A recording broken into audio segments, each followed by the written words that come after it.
Seguimos con el primer libro de los Reyes, capítulo 17, en el nombre del Padre, del Hijo y del Espíritu Santo. Amén. Antes de comenzar, antes de seguir con el capítulo 17 del primer libro de Reyes, como hablamos la semana pasada, vamos a introducir al profeta Elías, que es el personaje que surge en el libro de los Reyes. Elías es profeta de Israel del siglo XI antes de Cristo. Él aparece en el siglo XI. Su nombre aparece en el Antiguo Testamento como Elías, que en griego como Ieo, y en el Nuevo Testamento como Aleías en griego, que significa ya es él. Es lo que quiere decir Elías. Ya es él, quiere decir el Señor es mi Dios. Es lo que quiere decir Elías. El Señor es mi Dios. Además, en Elías, en Primera de Reyes, capítulo 17, versículo 1, aparece como Elías el Tisbita. Le dicen el Tisbita, que era como le decían a los moradores de Galaad, de la tribu de Galaad. A los que vivían en Galaad le decían Tisbita. Por eso Elías también se refieren a él como Elías, el Tisbita. No existe información sobre su origen. Inclusive esta referencia de Tisbita es bastante oscura.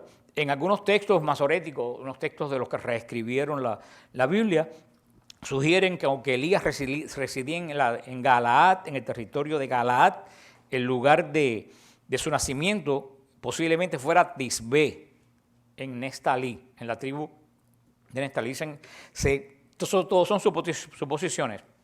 Como lo llaman el Tisbita, ellos piensan que Tisbita viene de la ciudad de Tisbé, que está en la tribu de Neftalí. Pero como Elías sale de Galaad, es posible que haya estado viviendo en la tribu de Galaad. En la Septuaginta, que es la traducción hebrea de los judíos, que es después la que usamos nosotros en el Antiguo Testamento, hacen una alusión en el griego que usan diciendo que es de Galaad, pero bueno, todos son discusiones que hay. Tradicionalmente se lo ha considerado originario de un lugar que está ubicado a unos 13 kilómetros al norte de una ciudad que se llama Jaboc, en la parte norte de Israel. Lo que sí podemos afirmar es que Elías es y fue uno de los más grandes profetas que Dios ha levantado en la antigüedad en Israel. Y su espíritu, el espíritu profético de Elías y el fervor de Elías no han tenido parangón en todo el Antiguo Testamento. Y se pueden comparar, pero no se puede igualar. Encontramos en las Escrituras muchos personajes que fueron considerados como varones de Dios. Cuánta gente que hemos visto, Samuel, cuánta gente que hemos visto que han sido considerados varones de Dios, hombres que el Señor ungió para llevar estas labores que el Señor le ha encomendado. Y de todos estos hombres que nos hemos visto desde que estamos estudiando de Génesis, todos hemos sacado alguna experiencia de su carácter, hemos sacado algo de cada personaje y de cada situación que nos ha presentado la palabra de Dios. ¿Qué vamos a tomar del profeta Elías? Vamos a tomar varios caracteres que le voy a decir ahora del profeta Elías. El ministerio profético de Elías los registra en Primera de Reyes, en el 17, 19 y 21, en estos tres capítulos, van a estar Elías en el centro. Y en Segunda de Reyes, capítulo 1 y capítulo 2. Estas son narraciones que están escritas en el hebreo clásico más puro que se conoce. No se conoce un tipo de este hebreo clásico después del siglo VIII. O sea que se ve que es de la época de Elías. Y describe el ministerio de Elías en el reino del norte.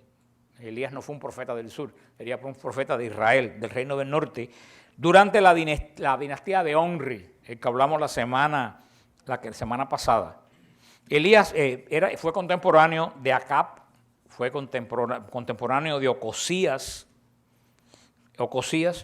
y según lo que nos vamos a leer en Segunda de Reyes, de cuando se lleva Elías a los cielos, se puede llegar a la conclusión de que este arrebatamiento de Elías al cielo se produjo al principio del reinado del rey Jorán en Israel. Crónicas también nos habla un poco del profeta Elías, como siempre le dije, porque Crónica va corriendo parejo con el libro de los Reyes. El ciclo donde vive el profeta Elías, se presentan 6 episodios de la vida del profeta que son principales. Primero, su predicción de la gran sequía que viene sobre Israel.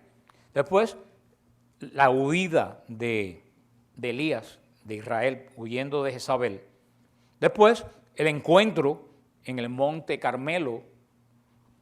Después, la huida al monte Horeb y el incidente que tiene en el monte Horeb con la aparición de Dios. Después, el oráculo que él hace acerca de Ocosías, un incidente que vamos a ver que tiene con Nabot. Y por último, la llevada de Elías al cielo. Con excepción de la llevada de Elías al cielo, todo va a estar marcado, la vida de Elías va a estar marcado con la oposición a la adoración a los Baales. La oposición de Elías fue un profeta que se opuso radicalmente a la idolatría. La idolatría, se recuerdan que Jezabel trajo la idolatría y pusieron estatuas de Baal en los altos y hasta después en el templo. El Baal, que es el dios que Elías va a combatir continuamente, es Baal Melcat, que era la deidad, era el dios oficial de la ciudad de Tiro, que está por el área que está el Líbano hoy en día. El rey Acab impuso esta variante de ahí del Líbano, que eran los fenicios, puso en Israel, junto con el culto de Dios, el culto al rey Baal, después que se casó con la princesa Jezabel. Pero la que tuvo más responsabilidad en que se contaminara el pueblo de Israel, lo dijimos la semana pasada, fue Jezabel. Jezabel fue la gran contaminadora del pueblo de Israel. Jezabel fue la que trató el exterminio total del culto del Dios de Israel, exterminó el culto de Yahvé y implantó el culto de Baal. Hay 2 observaciones que nos da sobre la importancia del profeta Elías. Primero, que sigue la tradición de la profecía estática. ¿Qué cosa es la profecía estática? La profecía que viene de Dios. Tal como Elías recibe la profecía, la da. Que eso proviene, ese tipo de profecía, proviene desde la época de Samuel. Vemos esta conexión, se puede ver sobre todo por el espíritu que tiene Elías también de desafiar todo tipo de predicciones que hacían los profetas, los falsos profetas de Baal. Por eso toda su vida va a ser el enfrentamiento de que eres profeta de Dios contra los profetas de Baal. Su nexo con los profetas que siguen después, de Elías, los profetas mayores y menores de la Biblia, todos tienen un contexto, dan el contexto de Elías. Y termina el último gran profeta que tiene el espíritu, el nexo con Elías, es Juan el Bautista. Por eso que dice la profecía que antes que llegara el Mesías iba a venir Elías.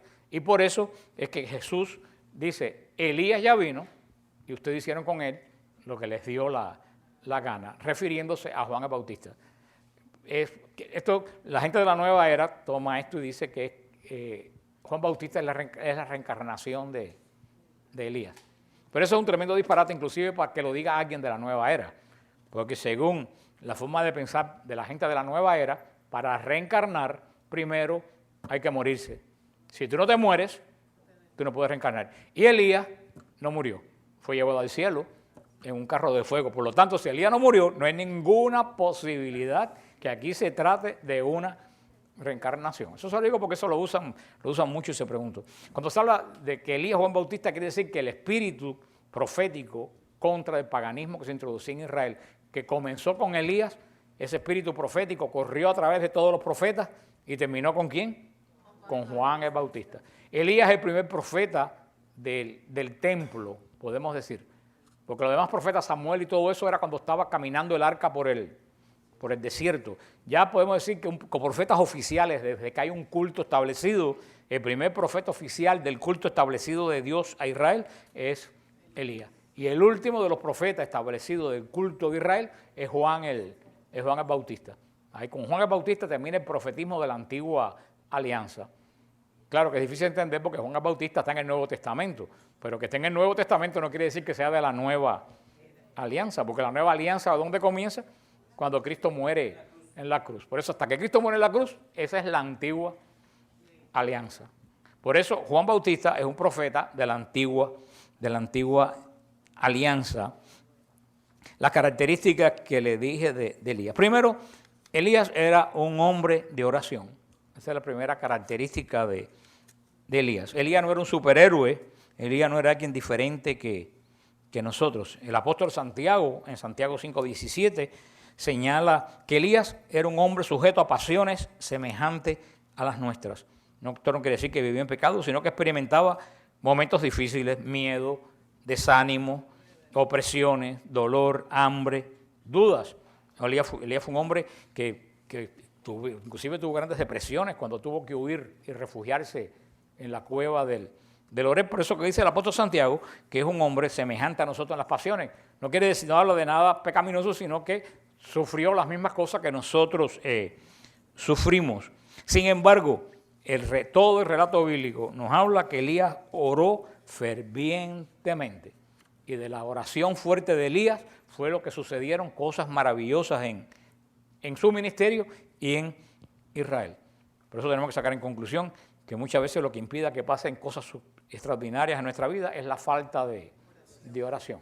Vemos en que todos los santos de la Biblia y los santos de la iglesia, todos los santos que vieron grandes cosas en su vida, fueron gentes que oraron. Que oraron y que confiaron. Si nosotros no oramos y confiamos, nunca en tu vida vas a ver nada extraordinario en tu vida. Es la falta de oración lo que impide que podamos ver las cosas extraordinarias que suceden, pero como uno no tiene oración, no está habituado a las cosas de Dios y no las ve. Muchas veces no consideramos que la oración es un arma poderosa. Alguien me escribía hoy que si Dios cambiaba su voluntad por la oración. Él decía, Dios no cambia la voluntad por la oración. Cuando tú oras, tú eres el que cambia tu voluntad y la ajusta a la de Dios. El dolor en la vida de nosotros surge cuando uno se enfrenta a la voluntad de Dios. Dios quiere eso y yo quiero esto. Y como yo quiero esto, que no es lo que quiere Dios, esa oposición, esa batalla contra Dios, es como la batalla de Jacob y el ángel. ¿Cuánto sufrió Jacob y el ángel? Que hasta salió con un pie cojo. Ese sufrimiento es cuando alguien se opone a la voluntad de Dios. Por eso cuando tú sigues la voluntad de Dios, paras de sufrir. ¿Y qué es lo que hace que tú aceptes la voluntad de Dios? ¿Qué es lo que ajusta tu voluntad a la de Dios? La oración. Por eso es que tenemos que orar. Hay alguien que define inclusive la autoridad espiritual. La autoridad espiritual nace de la obediencia a la palabra de Dios y de la oración. Una persona que no tiene oración y no tiene obediencia a la palabra de Dios, no tiene autoridad espiritual ninguna. Eso que se habla que una persona está revestida de poder o lo que sea, eso no es nada de uno, eso mora en una persona que está habituada a la oración y a la obediencia. Muchas veces lo que se llama autoridad es el dominio que te da Dios sobre las cosas cuando tú llegas a Él a través de la oración. El Señor Jesús dijo que nos había dado potestad para pisar serpientes y escorpiones y autoridad sobre toda fuerza del enemigo. O sea, somos un pueblo que tenemos ¿qué cosa? Autoridad sobre el mal. Pero esta autoridad contra el reino de las tinieblas tenemos que ejercitarla. Y la autoridad contra el reino de las tinieblas se ejercita a través de ¿qué? De la oración. Elías fue un hombre de profunda oración. Primera característica del profeta Elías. Segunda característica del profeta Elías, fue un hombre de mucho estudio. Elías conocía perfectamente lo que la ley decía en el Deuteronomio.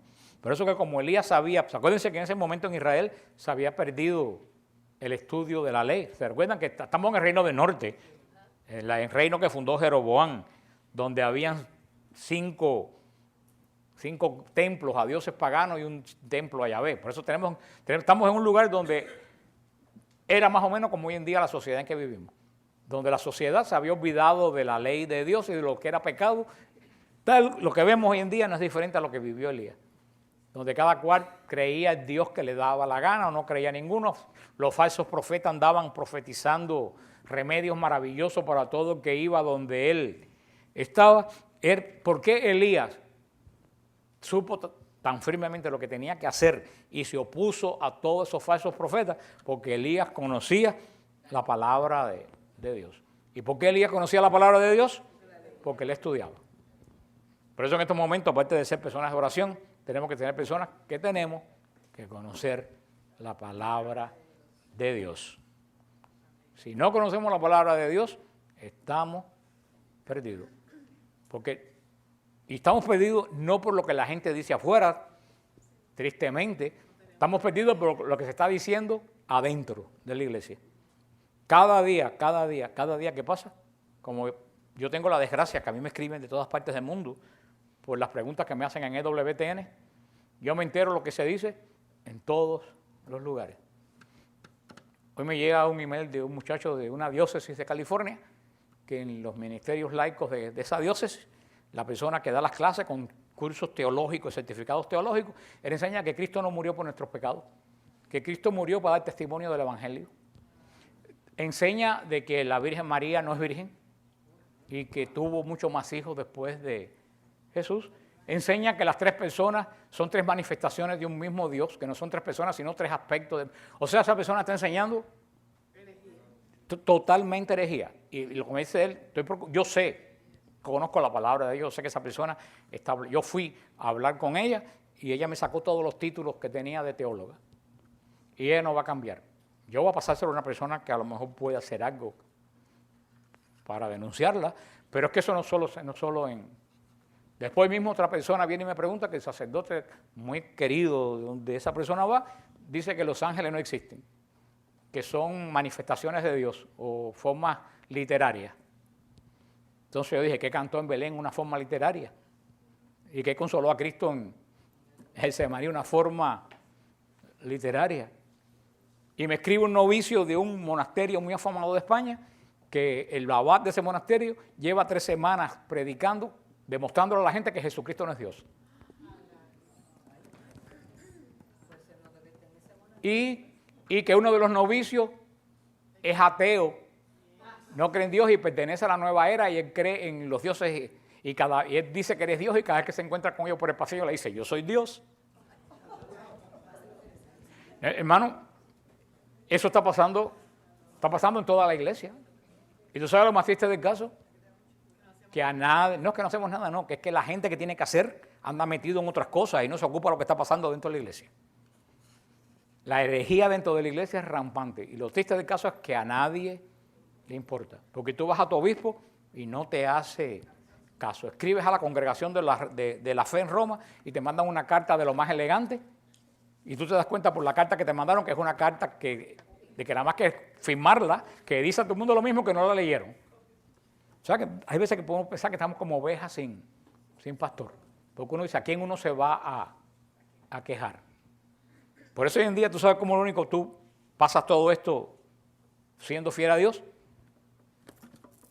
conociendo como Elías la palabra de Dios. Si tú sabes por la palabra de Dios y por el catecismo que los ángeles sí existen, dígalo quien lo diga, por encima de quien lo dijo está el catecismo que es el dogma de la iglesia.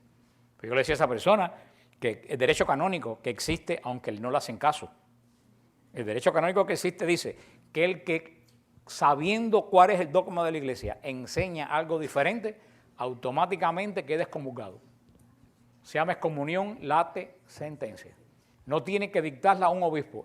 Si ahora yo digo que la Trinidad no es 3 personas, sabiéndolo yo por el catecismo, en ese momento, ahora yo lo digo, quedo excomulgado late sentencia.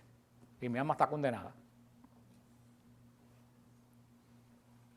Nos tiene que asombrar esto en absoluto. A mí no me asombra.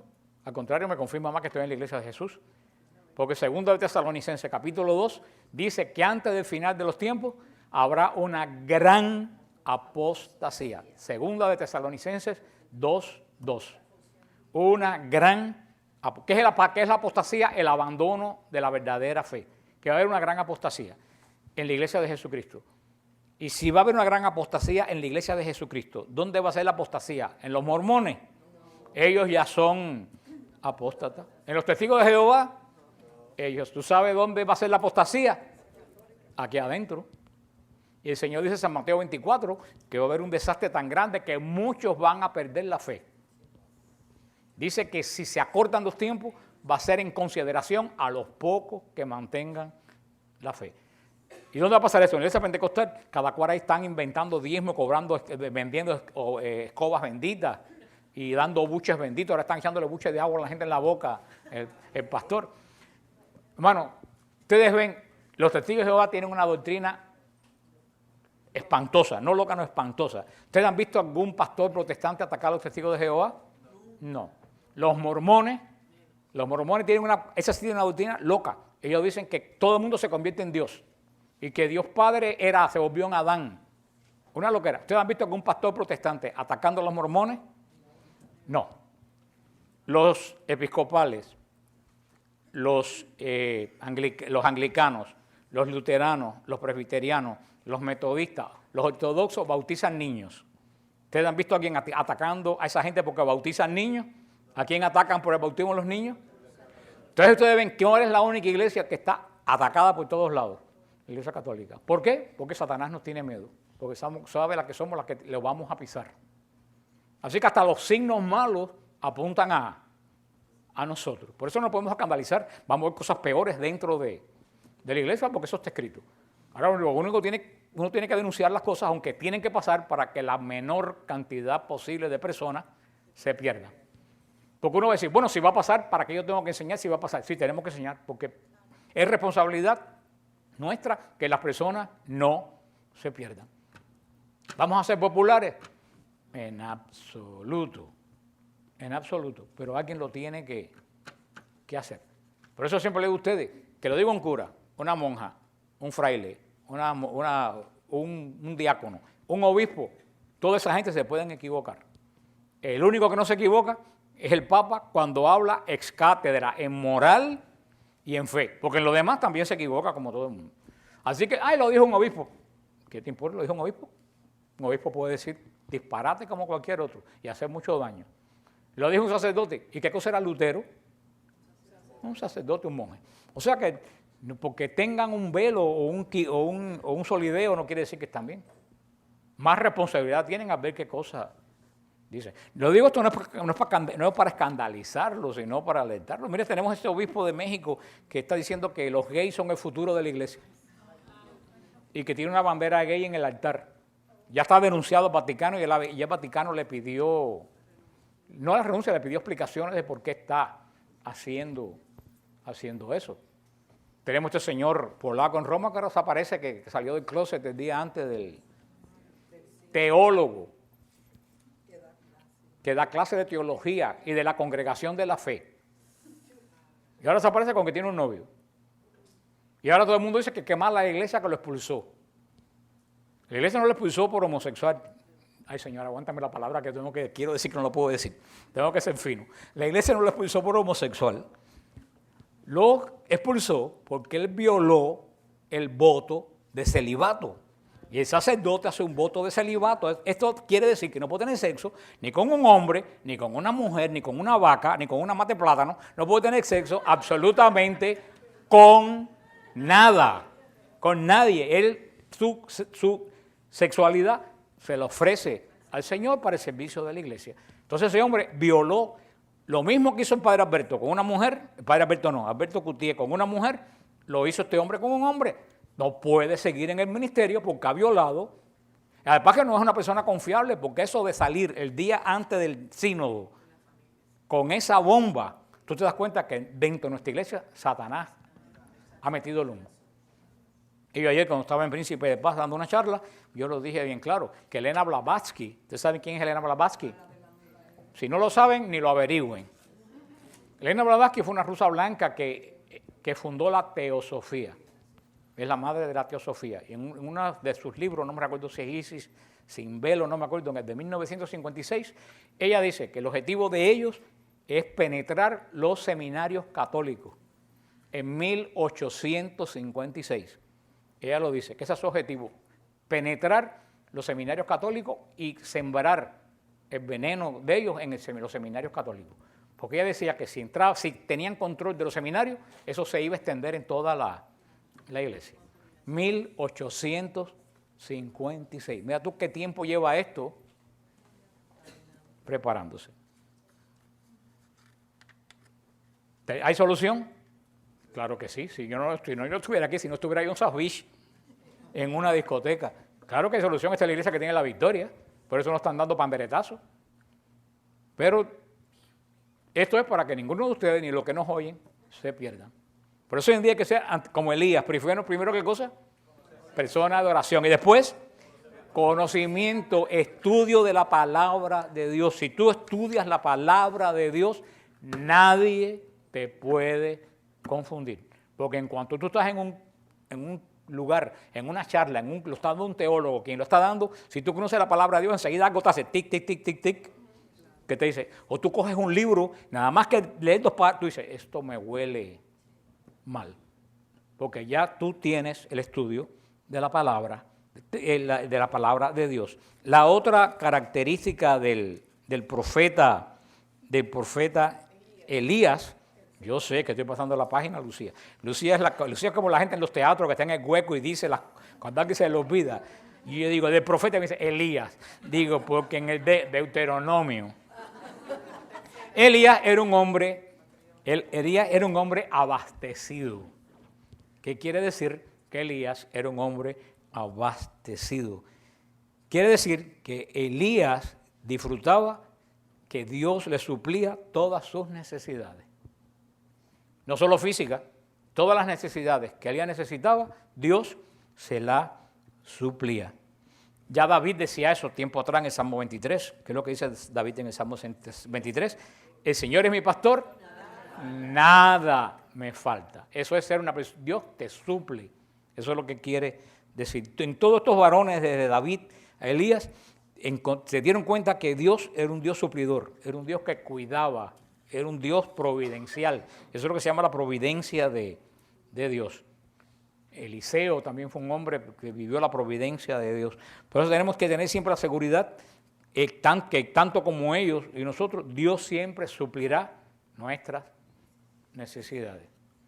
Y eso yo lo he visto desde que yo no estoy trabajando, que estoy viviendo del aire de la misericordia de Dios. Siempre me he dado cuenta con lo que dice el Padre nuestro, lo que danos hoy nuestro pan de cada día.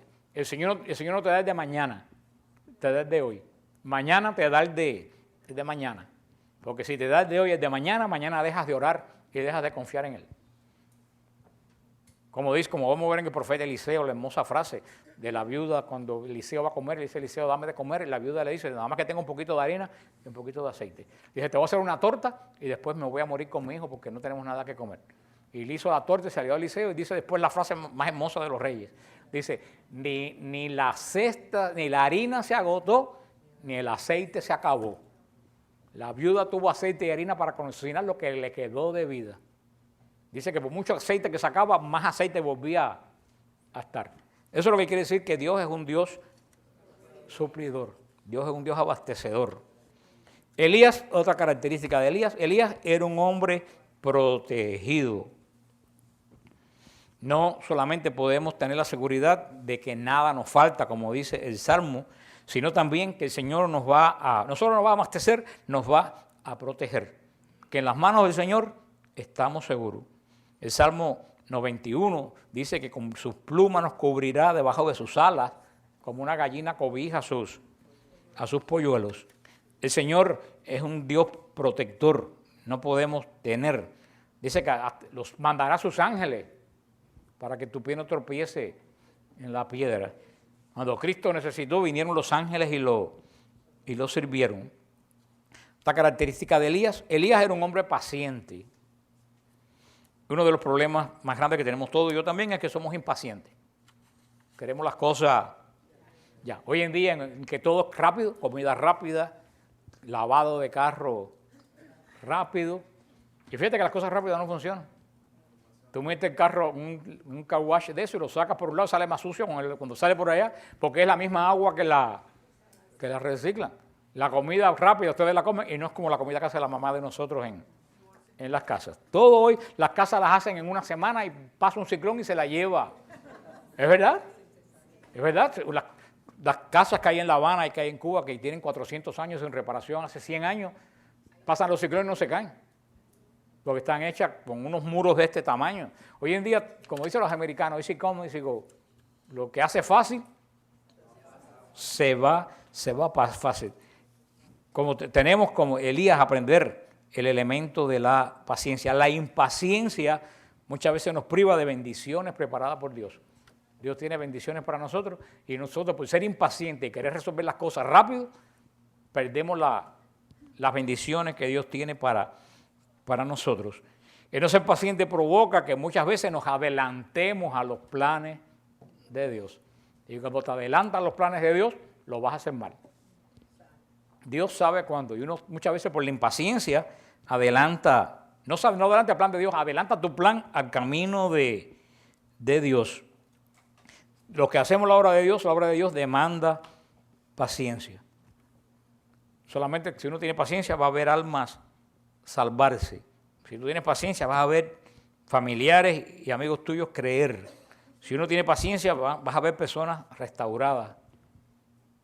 Pero si tú estás predicando a una persona y te impacientas, si yo me hubiera impacientado 12 años que ninguno de ustedes cogieran una clase mía, porque créanme que a mí, y ahora yo he pensado varias veces dejar Facebook, porque me está quitando la paz, la paciencia.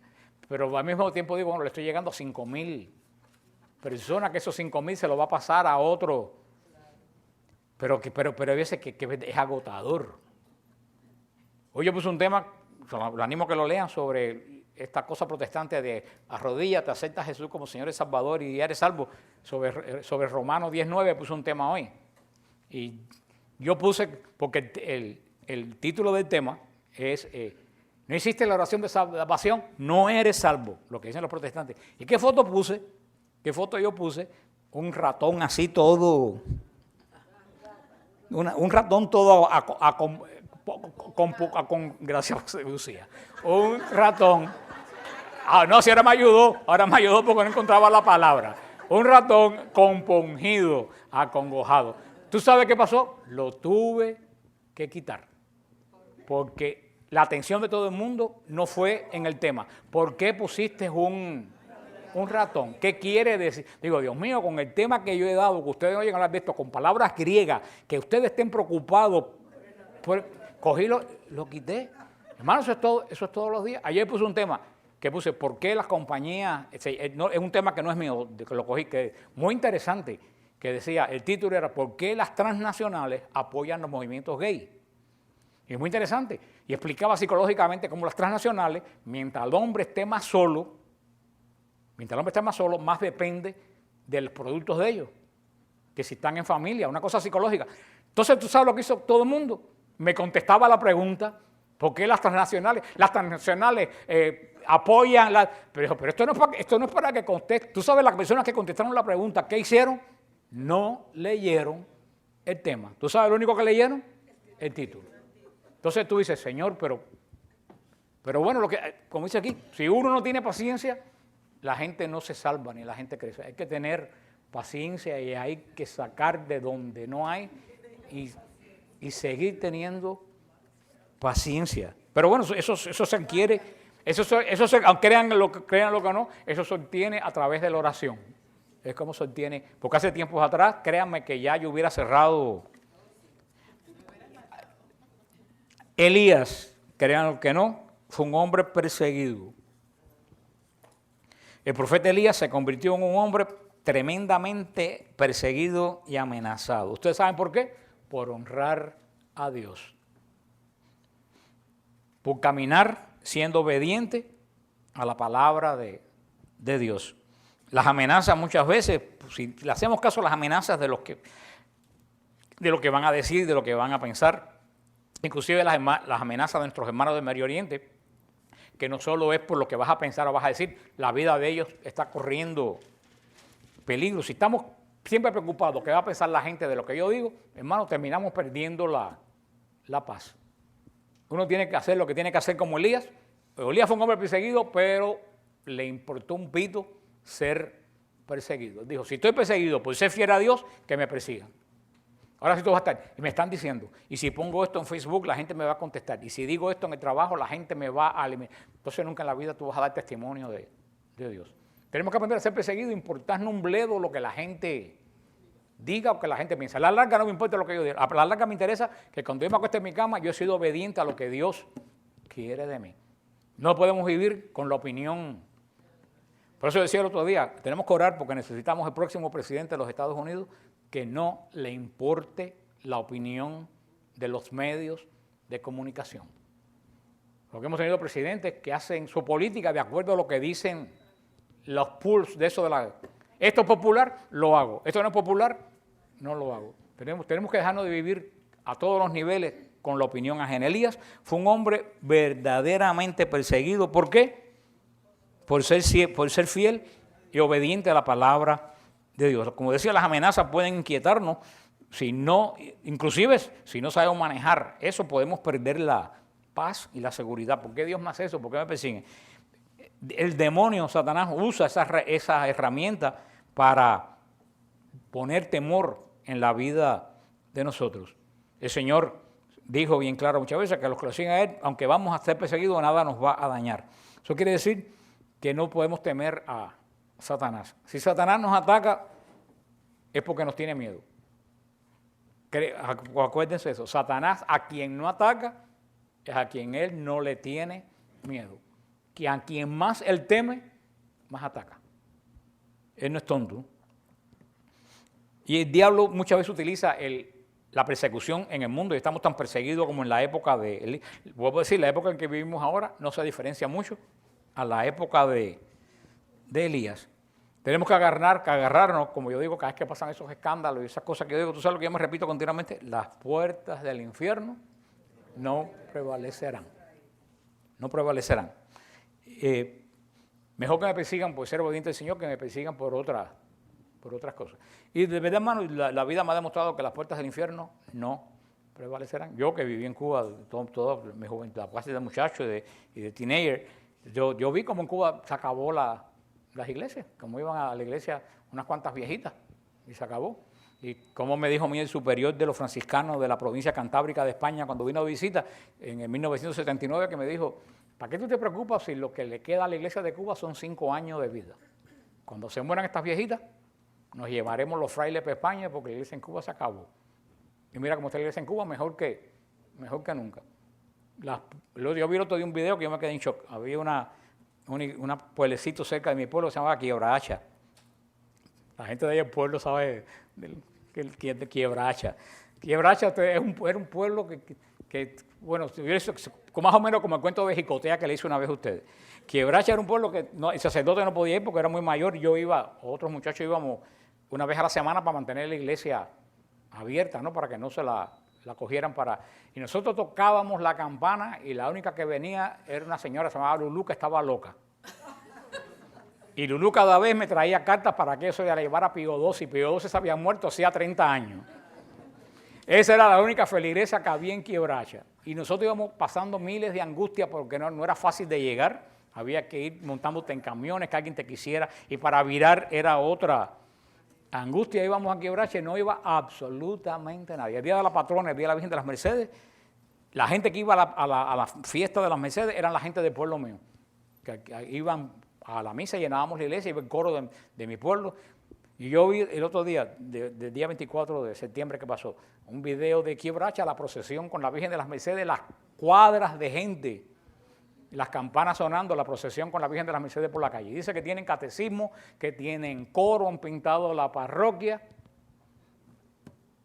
Las puertas del infierno no prevalecerán. Por eso tenemos que tener esa confianza a pesar de todos los desastres que estamos viendo. Si vamos a estudiar el profeta Elías, tenemos que aprender del profeta Elías. Tenemos que convertirnos en personas de oración incesante.